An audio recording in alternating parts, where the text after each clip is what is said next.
This hourly segment is brought to you by Get Down to Business with Shalom Klein, the show for business powered by Mirabali Insurance, Sunday evenings at 6. Now, from the Signature Bank Studios. Only the biggest stories, only the biggest guests, and only the biggest opinions. This is AM 560, The Answer. Good Friday morning. In case you're just waking up, they say it's not a cyber attack, but a global Microsoft outage that is bringing some businesses, some 911 centers, airports to a standstill. Mike Scott's been keeping an eye on it. Mike, any more delays at O'Hare or Midway or any cancellations? Right now, things are actually rolling to the positive right now. Several different airlines are saying that they're moving things back to getting things underway. There are a couple of airlines right now, Delta and United, that are not resuming flights but expect to do so shortly. American, Allegiant, Spirit all canceled their ground stops and are slowly moving crews around and getting planes back up in the air. Well over 600 flights were canceled, as I understand the number, overnight. Passengers at Midway, Southwest, apparently not having much of any trouble with their flights. And right now, CrowdStrike, the cybersecurity firm, is in the process of rolling back that update worldwide. And this is not just airlines. This is major hotels, major banks, major governments. As we said earlier, 911 service knocked out in Alaska and in other locations in this country and other emergency locations around the world. So we'll keep an eye on it. It's beginning to be rolled back. The big pressure point was the airlines, but it looks like that is coming slowly. The ground stop is slowly coming to an end. Train operators in the UK blame the IT outages for cancellations there. I mean, this is what was the name of it? Leave the World Behind? Leave the World Behind. Yeah, the Obama executive produced film on Netflix where that's what happened. The internet went out and then the whole world went to hell in a handbag. Yeah, and he's pushing Biden out right now. I mean, it's all coming to pass. Wait, and you said something, because timing is everything. It's everything. The RNC just had a wonderful week. Yes. Everybody in the world was going to talk about Trump this morning. And then look what happened. Boom. Oh, somebody decided to do a click. They wanted an update.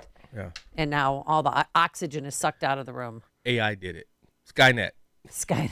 All right, with more on this, let's welcome back to the program Neil Chilson. He's former chief technologist for the FTC and currently head of AI policy at the Abundance Institute. Ooh. He also has a Substack, Out of Control, and he is joining us now on our Turnkey.pro answer line. Good morning. How are you doing, Neil? I'm great. It's great to be back. Great. And I know this is than some people trying to travel today. Yeah. So can you explain further? Do you have any new information or insight on what's going on? Well, so this is the result of a security program from a company called CrowdStrike. And so they provide software that's installed on lots of different devices. But this one in particular, they pushed an update, it sounds like yesterday, that interacted badly with Windows machines. And so, that's taken out a bunch of services across the world, actually. So airlines, not just in the U.S., but all over the place, have been affected by this. As well as a bunch of other companies. And it's the type of thing that can be rolled back, but as I understand it, it sort of takes like a manual work. So that's a lot of computers that need to be updated. It's going to take some time. It's obviously a giant mistake, and it's going to have a big impact, I think, on travel and other services. Well, banking, too. Can you imagine if you can't get into your bank to get your money? Could this have been prevented, though? Certainly, mistakes happen. This was not an attack. They are a cybersecurity company, so this was not an attack. It sounds like it was a mistake or a lack of foresight about how this would interact with the Windows systems as they push it out. Now, usually companies test updates a lot before they push them out, especially when they're pushing them out on such a broad scale. And so I think a little bit more diligence probably could have prevented this, but we don't know the full story yet. Okay. Yeah. I made a joke about Skynet, but as it relates to AI, I have a few concerns about it. Because you think about the movie Terminator and how the AI basically took over the world. And I know there's a lot of people that I talk to that listen to my own show. They say this, and people that they don't really understand AI. What is it, and is it a threat to America and to the world? It's a great question. So the joke around AI researchers is that every time something works, people stop calling it AI. So Oh, AI really? is a very So in the 80s and 90s, like in the 80s, chess game playing was the cutting edge of AI. Then we had like vision, the ability to like optically recognize characters. All of these things are things that your phone can do right now, right? And so that was cutting edge AI research. We're in a different phase now, and because they're chatbots, these chat GPTs, people like personify them more. But the reality is, AI is software. It is an evolution of the computer software that we've all been immersed in and using for a long time. And there's no indication, I think, right now that there is some sort of sentient Skynet type of technology that's imminent. We're nowhere near that, and so I do think that science fiction is still science fiction. There's great new improvements in AI, but people don't need to worry about Skynet right now. Okay, so how will a potential second Trump administration pursue AI policies? Well, so the first Trump administration was actually decent on AI and emerging technologies. Trump issued the first ever U.S. national strategy for AI, and he set up various investments and a bunch of different projects in that space. And so I think that's the sort of baseline. I think we would expect that to continue. But one thing he has promised to do is to repeal the extremely aggressive executive order that the Biden administration had put out. And so that executive order was totally unprecedented, both in its length and its overreach. It was the sort of thing that mandated that certain companies do something without any order from Congress. So it's probably unconstitutional. So Trump has promised to pull that back. That's a very different approach than the Biden administration, obviously. And so I think it's generally a good thing for innovation in this space. So is the new slogan going to be "Make America First in AI"? Maybe. I mean, it certainly is an international race here, right? Yeah. China is trying to catch up to where the U.S. is. The U.S. is the leader in this space right now. We should have policies that help us keep that edge. John. Okay. Well, thank you so much, Neil. Chisholm, what are you working on right now on your Substack, which is outofcontrol.substack.com?